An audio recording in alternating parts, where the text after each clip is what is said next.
Welcome to the for me REALME C31, and I'll show you how to connect to Wi-Fi this device.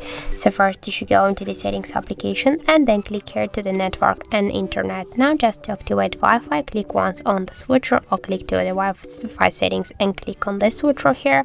And now we can see all the available networks here, and now we can connect to one from this network. For example, we can go with the first one.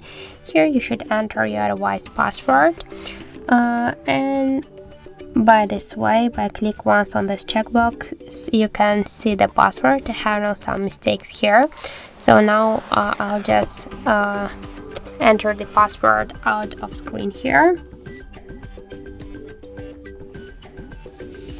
And now as can you see, our device successfully connected to this network. After that, if you want, you can select the another one by the same way, enter the password and then click here to connect, and wait a second.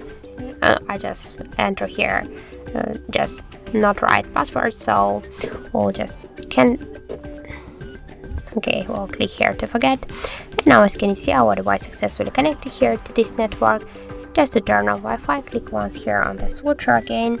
And also we got a second way how we can do that. You just open the notification panel right here, and on the left upper corner click once on the Wi-Fi icon. After that, hold the icon and you will launch by the same way the Wi-Fi settings, and here you can select one from the available networks. And just to turn off the Wi-Fi, you just click here once again on this Wi-Fi icon, and that's it. And thank you for watching. That's how it looks. And if you find this video helpful, don't forget to leave a like, comment and to subscribe our channel.